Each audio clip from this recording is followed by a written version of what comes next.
Welcome back to the Financial Times. I'm in Washington, D.C. today, joined with Gary Gensler, chairman of the Commodity Futures Trading Commission. Recently, the CFTC reached a settlement with Barclays Bank over allegations the bank attempted to manipulate benchmark interest rates.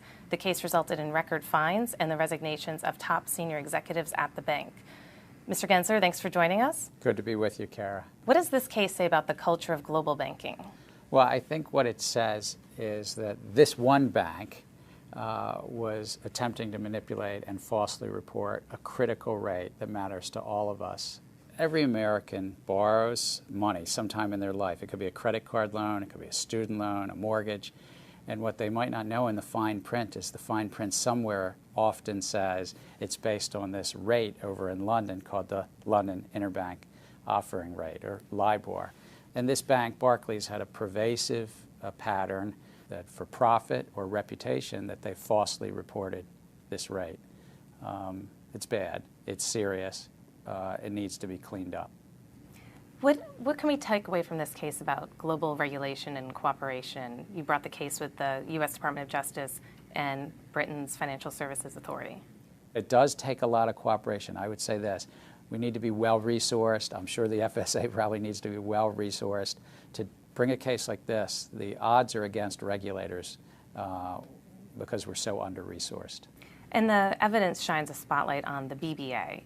Would you say that they dropped the ball in their oversight of the LIBOR rate setting process? Well, the British Bankers Association is an association. It's a trade association. They're not regulated by, I don't believe, anyone. And I don't think the public should be left at risk of a trade association with the most sophisticated, largest banks setting a rate that's so critical to our credit cards, our student loans, our mortgages. I think there needs to be some real discipline in this, that it's transaction-based, that there's records that are kept, and that the public can rely on something that can't be so readily susceptible to manipulation. And it sounds like then they didn't do enough when concerns were brought to their attention several years ago.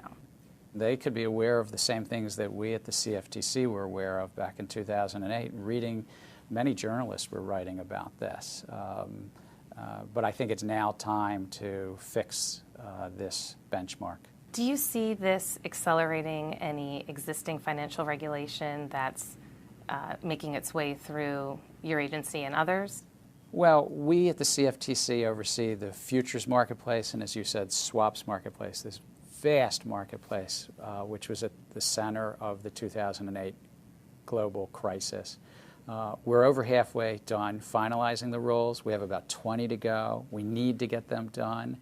I think that this case, this Barclays case, and even the recent revelations from J.P. Morgan just remind us about that the banking system needs to have effective oversight, that the banking system is critical to a well-functioning economy, but at the same time you need a well-funded regulator and you need common sense rules of the road. In this case, common sense rules of the road for honesty, that to be fact-based when you're putting together such a rate.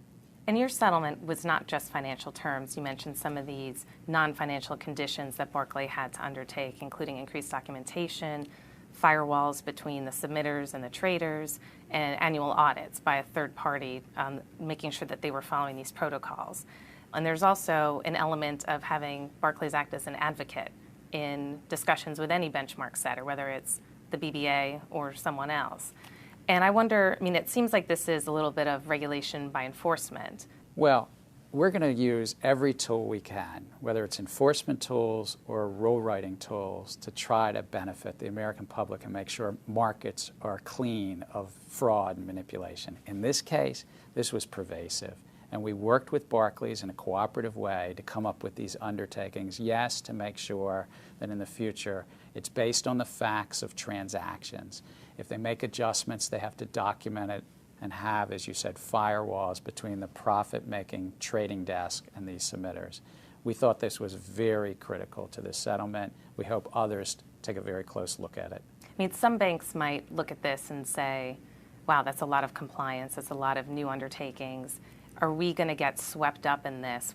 Well, I would suggest to those other banks to make sure that they're submitting things honestly, that it's fact-based, that there are real transactions somewhere, and that people be conscious at the most senior levels that a submitter somewhere might be putting your bank at risk if they're not doing something that's really related to transactions and related to the facts. Could we see, or will we see, the CFTC look at other similar price-setting mechanisms, whether it's natural gas or somewhere else in the energy markets? Well, these price reporting agencies, whether they be in the interest rate markets or, as you say, in the energy markets, there's some in the metals markets and agricultural markets, are critical to the markets. We've actually been working at the CFTC internationally through an organization called IOSCO on how price reporting agencies report, and there's very good work done at the international level. But right now we're focused again to ensure that the markets are free of manipulation. And these benchmarks matter. We all lose if the markets aren't reporting accurate information. Gary Gensler, thank you for joining us. Thank you very much, Kara.